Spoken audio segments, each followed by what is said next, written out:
Hey, what is going on, guys? Welcome back to another Pokemon Go video. In this video, we're going to be breaking down Niantic's new terms of service that just got released on May 15th. So the last time Niantic updated their terms of service, it was back in October. I believe it's actually October 1st, 2018. So it's been a few months since they have updated the terms of service. A lot of you guys actually asked me to cover the new terms of service and kind of break it down. But the crazy part is that there isn't actually too many changes within the new terms of service. And I think the main reason why there were so many changes last year compared to this year is because Niantic had not updated their terms of service since the launch of Pokemon GO. Now the terms of service for Niantic is going to cover all of their games, so that's going to include Ingress, Pokemon GO, and the upcoming Harry Potter Wizards Unite. So that's definitely something to keep in mind right there, as a lot of the small changes were regarding Harry Potter Wizards Unite. And then the other changes were regarding, I guess, child accounts and stuff like that. Again, there were not too many changes in this new terms of service, but I did go ahead and break it down. So before we go ahead and jump into that, I do want to let you guys know that I will also be going over all of the relevant facts that I think that you should be aware of in Niantic's terms of service. And now I do understand that I went over a lot of the relevant facts in last year's video, but I've gotten so many comments over the past couple of months on that terms of service video just asking for more clarification on things, specifically IV checkers. I cannot tell you how many comments I've gotten about IV checkers, and so I'm definitely going to put that to rest right now. I'm going to explain that for you guys in the most simplest way possible, and something I do want to mention right now is that I'm only going to be going over the facts. I'm not going to be telling you guys what you should do or what you shouldn't do. I'm simply going to give you the facts, and what you do with them is completely on you. And after what happened to me, you guys already know that I'm playing this game extremely safe. I play it with the utmost caution, and so while I do recommend that you do the same, I'm not going to push that playstyle on you guys. Anything that you would like to do, you do it at your own risk, and you just have to acknowledge that. But with that being said, before we go ahead and get started with the information, as always, if you guys do enjoy this video and find it helpful, feel free to hit that like button down below. I'd really appreciate it. And if you guys are new to the channel, consider subscribing for more Pokemon Go content like this. But with that being said, let's go ahead and get started. Alright, so right away, let's go ahead and go over the changes in the terms of service. What exactly changed from last year to this year? And so as I previously mentioned, guys, there weren't really that many changes to the new terms of service. A lot of it was like really small wording changes. For example, changing beta test to beta programming,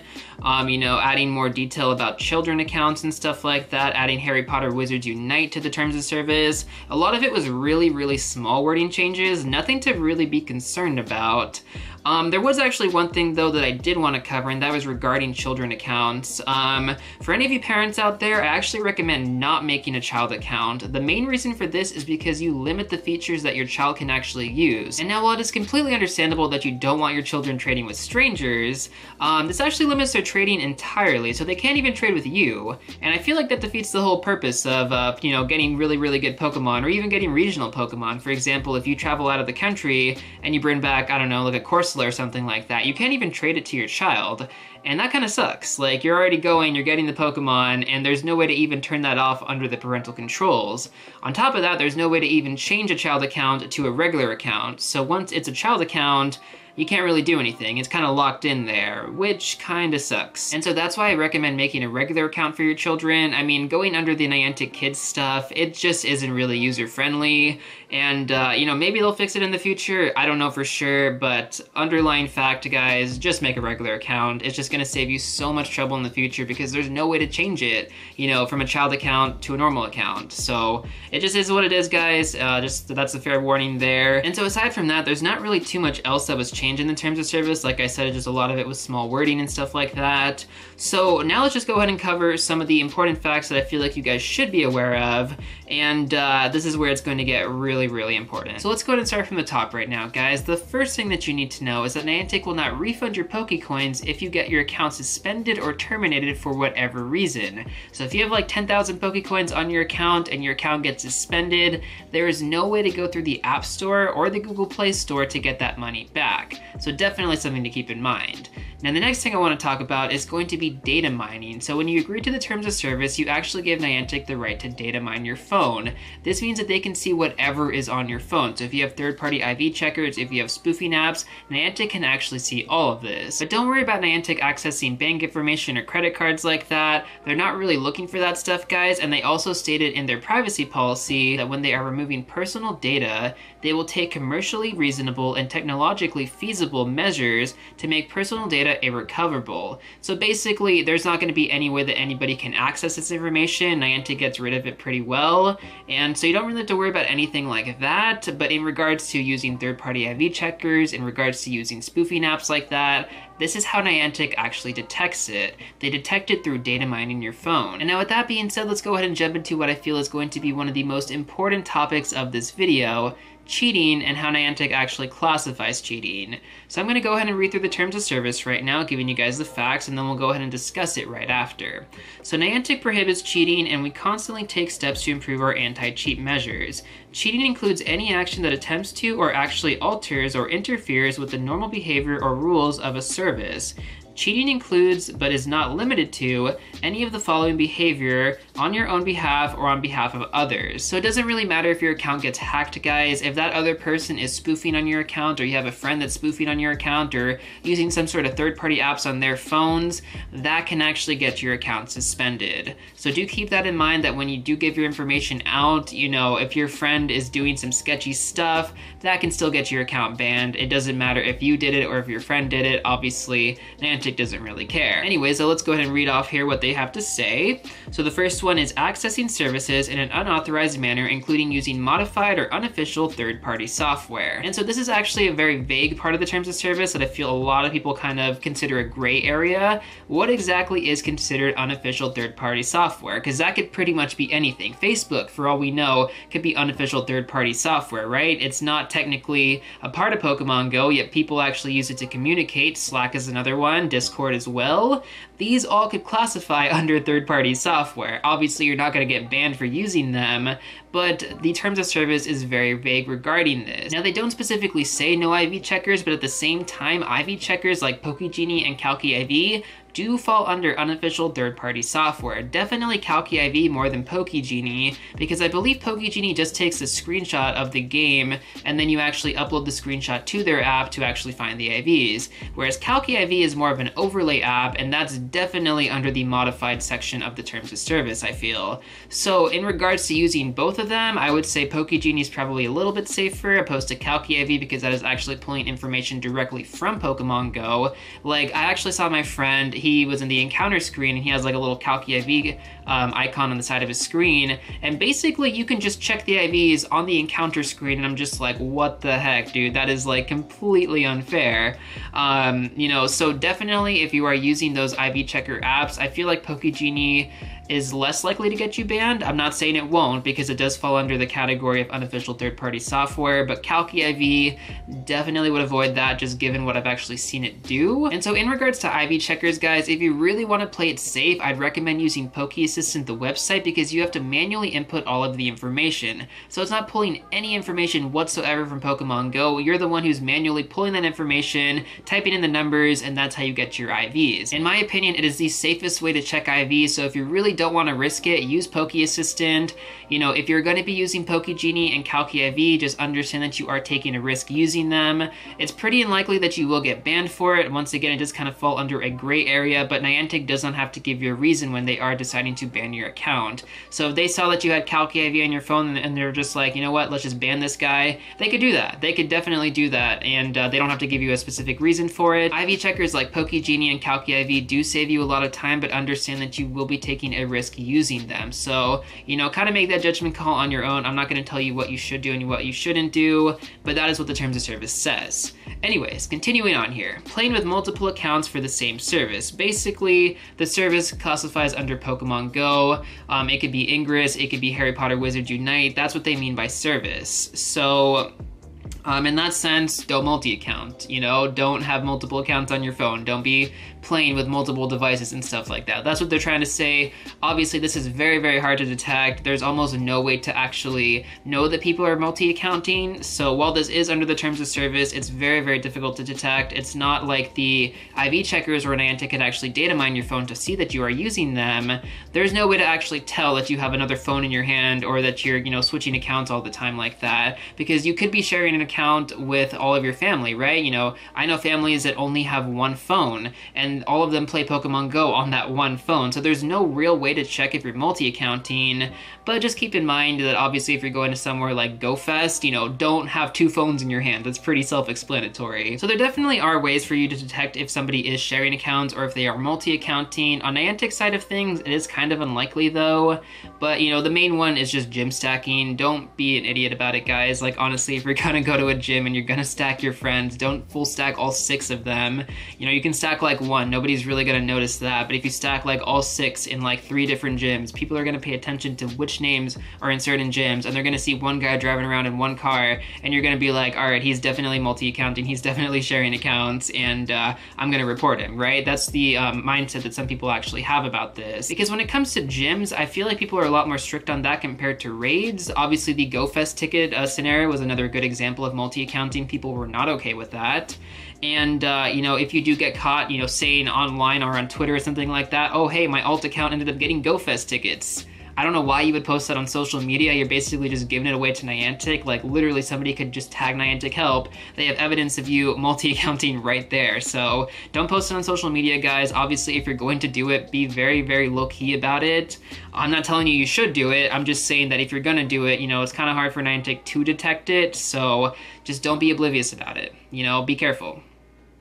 Moving on here, we have using any techniques to alter or falsify a device's location. Basically GPS spoofing, guys. We all know this, people do it all the time. It's not okay. I obviously don't agree with it. I definitely think you should not do it. I feel like it takes away from the entire game experience, but I'm not gonna tell you you shouldn't do it. I'm not gonna tell you you should do it. You know, do whatever you want, guys. Understand that if anything, this is the most obvious way to get your account banned. You know, especially if you're making YouTube videos on it, which I don't know how some people actually make spoofing YouTube videos and they still haven't gotten their accounts banned. Makes no sense to me. Maybe they blur out their username. I don't really know for sure, but it kind of always blows my mind that people can just spoof and not get their accounts banned. And then finally, we have selling or trading accounts, pretty much scalping. You know, don't be that person who gets GoFest tickets and tries to sell them on eBay with their account. That's kind of ridiculous. You know, trading accounts, I feel like that falls under getting regionals and stuff like that. And you know, like if you trade your account to somebody like, oh, hey, can you catch me a Tauros in America? Or hey, can you catch me a Farfetch in Japan? And I'll catch you a Tauros in America or something like that, right? Obviously that's against the terms of service. But once again, it's gonna be one of those things where it's really hard to detect. You know, somebody has to have like legit evidence against you because you posted on social media that you got it from somebody across the world because they had your account information or something like that. That's kind of the only reason that you can really report someone for it. Other than that, there's no way to really detect it. So again, if you're gonna be obvious about it, don't be surprised if your account does get suspended. You know, if you're gonna do this, guys, just be low-key about it. That's all I gotta say. And so that's definitely a key component of the terms of service I feel like a lot of you guys should be aware of. You know, you could get banned for any of this stuff. You're unlikely to get banned for multi-accounting, sharing accounts, trading accounts, stuff like that, because there's no real way to really detect it on Niantic's side of things. But in regards to IV checkers, they can actually detect that through data mining. So that is one thing that you should be aware of, and same thing goes with spoofing apps. But, you know, like I said, in regards to multi-accounting, you're probably fine if you have it on 2 separate phones. If you're constantly switching accounts on one phone, yeah, maybe Niantic could detect that, but as I previously mentioned with the family example, one family could be using one phone for all of their accounts, and it could really just be that simple. So I feel like Niantic can't really pinpoint people if they're constantly switching accounts on one device, because some families only have one phone. So do keep that in mind. Anyways, though, let's go ahead and move on from this. As always, if you guys have any questions, I can go ahead and clarify this more in the comment section down below. Always willing to answer your guys' questions and help you understand the terms of service a little bit more. I spent a lot of time going over this, but it's actually not too bad to kind of understand what Niantic's overall goal is. You know, they are very big on integrity and ethics, so, you know, they're not going to be happy about making money off people who are multi-accounting, making money off people who are spoofing. That's not going to be okay to them. They don't want to be making money that way, even though they're going to be making a ton more money from people who are multi-accounting. They're not going to be okay with it. They want to be making money the right way, and that's completely understandable. That's completely fair. And as I previously mentioned, guys, these are just the facts. What you do with them is completely up to you. Anyways, though, let's go ahead and move on from that right now. So the next one that I have for you guys is going to be no unlawful or inappropriate commercial content. This is mainly for Pokemon Go YouTubers. Obviously, you know, don't break the terms of service on video. Pretty self-explanatory. The next one is you can't blame the app for interactions with other people. So if you get into fights over a gym, Pokemon Go is not liable for that. You know, that's mainly why that's in the terms of service. Next one is that they do not support rooted or jailbroken devices. So this can actually get your account banned. Like, it's a very actually likely cause to get your account banned. I've listened to a lot of people, guys, over the past year, actually now, very, very close to a year, about a lot of different stories with account bans, and having your phone jailbroken is a big reason to actually ban your account, because when Niantic is data mining your phone, they will see that it's jailbroken, and they will assume that you're using that for some sort of GPS spoofing, even if you're not, and that can definitely get your account banned. And so I really emphasize this, guys, do not play Pokemon Go on a jailbroken phone. Next one is going to be, you are responsible for all activities, whether you know or not. So essentially, if your account gets hacked, they're spoofing on it, they do some sort of illegal actions on your account, you are still held liable for it. And so my best recommendation, guys, is to have two-step authenticator set up through Google as well as Facebook. Protect your account at all costs. I mean, you don't want to be investing so much time, so much money, and then get your account hacked for some stupid reason and, you know, not even be able to do anything about it. So, you know, obviously don't give out your information to people you don't know. You know, if somebody has a regional for you, don't give out your information to them. It's not worth it. You can get that regional at some other point in time. It's not worth risking your account for. Now, the next one is going to be that Niantic can suspend/terminate your account at any time without notice to you. So, like I previously mentioned, guys, Niantic can ban your account at any time, any reason, does not matter. They don't have to give you the reason. This is under their terms of service. But with that being said, obviously some scenarios are going to be much different than others. You know, if you're spoofing at GoFest, you're probably gonna get terminated. If you're, you know, sharing your account with a friend, or if you're using a third-party IP checker or something like that, you're probably just gonna get suspended. You know, and the suspension will last only 30 days, so it's kind of good to know. It's not gonna be permanent. You know, thankfully they have implemented that method pretty well nowadays. You just get your account suspended, it's banned for 30 days, and you'll get it back. Obviously, if you get it suspended again, more likely it will get terminated. You know, that is why I'm playing my account super safe, even though I felt like it was a wrongful suspension. Whatever reason Niantic felt that they had to, you know, suspend my account, does not matter. It's done. It's already happened, right? So moving forward, I'm playing super safe. I'm not risking anything. And the next one is that you can actually terminate your account at any time for any reason, just going through the help center. Another actually great reason to set up two-step authenticator, because if some troll just tries to get your account banned, Niantic will email you, Niantic will text you, and you can actually prevent this from happening. So keep that in mind. For whatever reason, you have the ability to terminate your account. I don't recommend it. I don't know why you would do it, but yeah, I guess you can. The next one is going to be that Niantic declines any responsibility regarding purchases made by a child without permission. This is more of a safeguard. You know, if your child goes on your account, spends who knows how much money, Niantic is not responsible for that, so you're kind of screwed out of your money in that sense. Now, the next one is that you cannot modify the app. Obviously, that's pretty self-explanatory.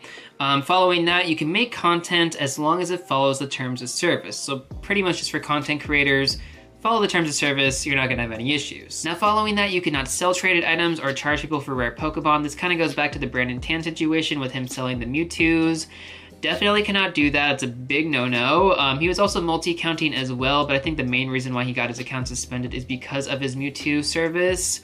Obviously, he doesn't do that anymore. He definitely learned from his mistake, and I think he's progressed as a Pokemon Go player from that. You know, obviously, it's human to make mistakes, guys. It is definitely human to make mistakes. If anything, the money that he was using from the Mewtwo service was just going back into the game, so it was really benefiting Niantic. It's also benefiting his playstyle, but at the same time, you know, it's still not okay. It doesn't justify it just because they're getting revenue like that. It's the same argument spoofers have, you know, it's like, oh, spoofers are giving them money. I mean, it doesn't justify that it's okay. Now, the next one is actually kind of interesting, though. Niantic can modify, eliminate, or terminate your Pokecoins at any time without notice. So there have been some issues with this in the past. Some people actually have negative Pokecoins in their in-game app, and the main reason for this is usually because of refunds, right? So if for whatever reason you could actually get a refund, Niantic will just deduct that Pokecoin amount from your overall total. So, you know, if you go into the game, you'll have a negative amount of Pokecoins because you actually got a refund. So they're gonna take that out of your game. The good news about this is that Niantic will generally let you know 60 days in advance if they do decide to do this.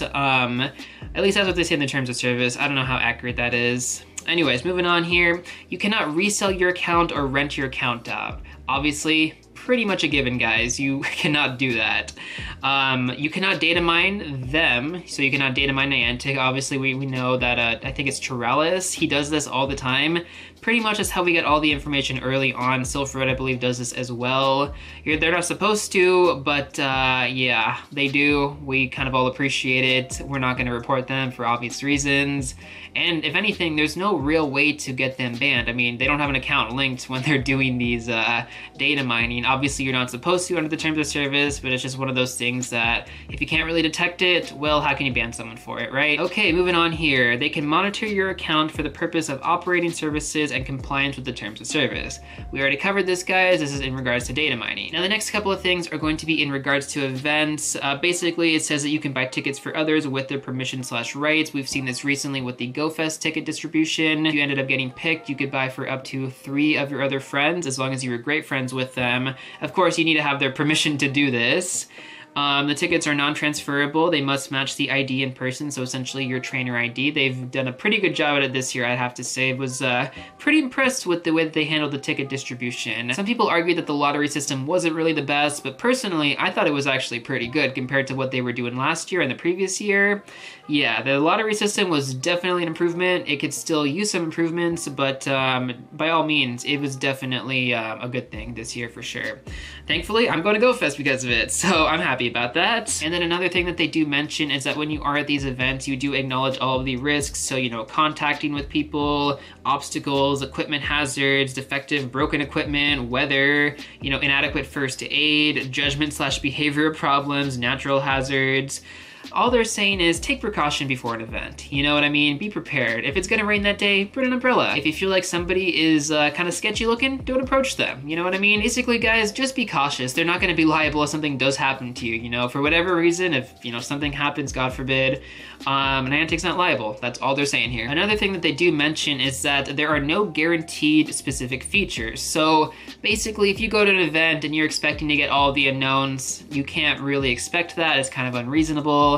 You're probably gonna get something cool, but you know, there's no guarantee that you're gonna get unknowns. There's no guarantee that you're gonna get like super rare Pokemon with exclusive moves or shiny Pokemon or anything like that. That's all Niantic is saying. The next thing that they have is that Niantic will refund your tickets if the event is canceled or rescheduled. So for whatever reason, if GoFest got canceled, we would all get our refunds on our tickets, although the travel fees and stuff would not be reimbursed, so that would be kind of a slap to the face. They even state in their terms of service that they will not reimburse travel costs. So keep that in mind. You do take a risk that Niantic, for whatever reason, if they cancel the event, you're kind of screwed over on your travel fees. Kinda sucks there, but you know, they do that for liability reasons. They don't want to be paying everyone a bunch of money. That'd be terrible too. Although it is very unlikely that they would cancel any event. It has never happened in the past before. I hope it doesn't happen in the future. I mean, it would have to be a really, really serious scenario. Moving on, guys, beta tests. We can probably skip that one. I don't think that's gonna be that relevant anymore. I mean, it's gonna be for like a select few people that have to deal with beta tests. You can read the terms of service for that one, but definitely not something I feel like you guys need to know. They also mentioned that they are not responsible for bad service or cell networks, essentially GoFest 2017. They don't want to be liable for that again, right? There's no guarantee with game quality / timeliness, completeness, truthfulness, or accuracy. Assume all risks when communicating with other players. Niantic is not liable for any damages. If they are liable, it can't exceed $1,000 / pounds. You waive the right to a trial. This is in regards to suing Niantic. You cannot actually go through a class action lawsuit. I believe there was a very specific exemption during GoFest 2017 that did allow for a class action lawsuit.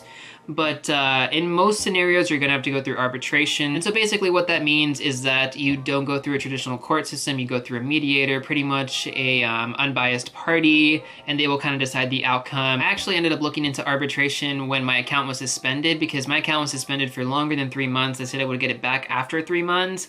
It was a total of 8 months, but you know what, guys? I ended up getting it back. I'm not super mad about it. I don't know if I would have won that case, but the arbitration filing fee alone is like $800. So I was like, yeah, definitely don't want to pay for that. I don't think it's worth it, especially considering that I am a free-to-play player. I did waste a lot of my time, but did not want to go through it. I'm not sure if there's anybody who has gone through the arbitration process with Niantic, but there is a way to opt out of it, and this is actually a great time for that, because within 30 days of you actually accepting the new terms of service, you can email Niantic at termsofservice of service at nianticlabs.com saying that you want to opt out of arbitration. This will actually allow you to go through a traditional court system for whatever reason if you actually want to sue Niantic. So definitely something important to keep in mind if you ever feel like you want to go through that. But if not, you would just go through the American Arbitration Association to go through the arbitration. Arbitration isn't actually that bad. If anything, it's going to be a faster process because you don't have to go through the traditional court system. That can take a very, very long time, and you're going to spend a lot of money in lawyer fees. It's just not a fun process, to say the least. But if you feel like you deserve something from Niantic, by all means, opt out of arbitration, go through the traditional lawsuit, and, fingers crossed you get what you're looking for.